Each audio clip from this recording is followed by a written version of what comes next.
2019년 4월 프랑스 파리의 대표적인 랜드마크 노트르담 대성당이 큰 화재를 겪었습니다.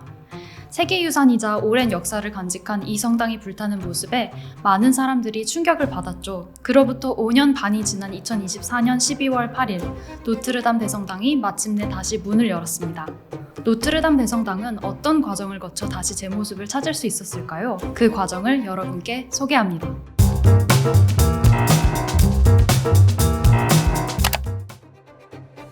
그날 밤 불길은 순식간에 성당 지붕으로 번졌고 결국 첨탑과 지붕이 무너지고 말았습니다.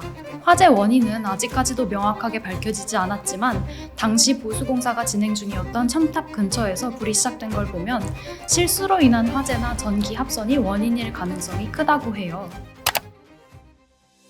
화재 이후 노트르담 대성당을 되살리기 위한 움직임이 시작됐습니다. 전 세계에서 무려 1조 원이 넘는 기부금이 모였고 프랑스 정부와 전문가들은 신중하게 복원 계획을 세웠죠. 파리를 대표하는 세계유산이 훼손된 사건이기에 유네스코 역시 복원 과정을 면밀히 살펴보며 조언을 아끼지 않았습니다. 복원 과정에서 가장 큰 논쟁이 되었고 그와 동시에 세계적으로도 이목을 끈 부분은 바로 복원의 방향이었습니다. 프랑스 마크롱 대통령은 이전보다 더 아름다운 현대적 모습으로 재건할 수 있다고 말했고 일부 건축가들도 이에 공감했어요. 반대의 목소리도 컸습니다. 노트르담 복원 총괄 건축가 필리프 빌네브를 비롯한 많은 사람들은 대성당이 완전한 원형 그대로 복원되어야 한다고 주장했죠. 이런 논쟁 와중에 스웨덴의 한 유명 건축회사는 대성당 지붕에 루프탑 수영장을 만들자라는 급진적인 제안을 내놓기도 했습니다. 많은 논의와 논쟁 끝에 대성당은 결국 원래 모습 그대로 복원하기로 했습니다. 프랑스 정부는 2024 파리 올림픽 전까지 복원을 마치고자 했고 프랑스 국민 다수도 원형 보존을 지지했기 때문이죠. 복원 방향이 정해졌다면 이제 중요한 건 실제로 복원할 기술과 인력이겠죠? 여기서 프랑스의 전통적인 장인 네트워크, 콩파뇨 나주가 중요한 역할을 했습니다. 콩파뇨 나주는 장인들이 전통 기술을 전수하며 후배를 키우는 시스템인데요. 콩파뇨 나주 소속 장인들의 기술 덕분에 대성당의 석조 건축, 목재 지붕, 스테인드 글라스를 원형 그대로 복원할 수 있었습니다. 그런데 이런 유산 복원 사례가 우리나라에도 있다는 것 알고 계셨나요?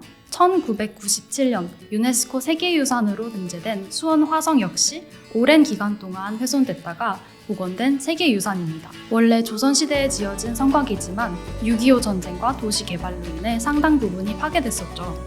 화성을 원래 모습 그대로 복원하는 데 큰 역할을 한 것이 바로 조선왕조 의궤, 그 중에서도 화성 축조 과정을 상세하게 기록한 화성 성역 의궤였습니다.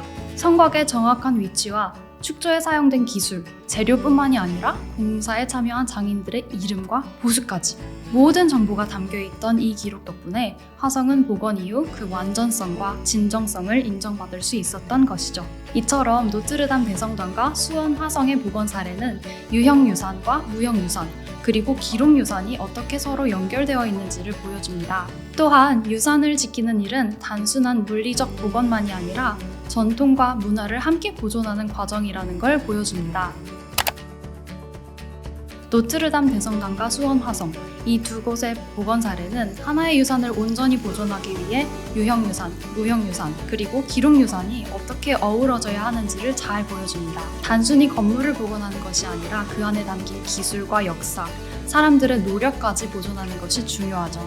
앞으로도 이런 노력들이 계속되어 우리 후손들도 오랫동안 이 소중한 유산들을 함께 누릴 수 있기를 바랍니다. 지금까지 노트르담 대성당과 수원 화성의 복원 이야기였습니다. 이 영상이 흥미로우셨다면 좋아요와 구독, 알림 설정 잊지 마세요.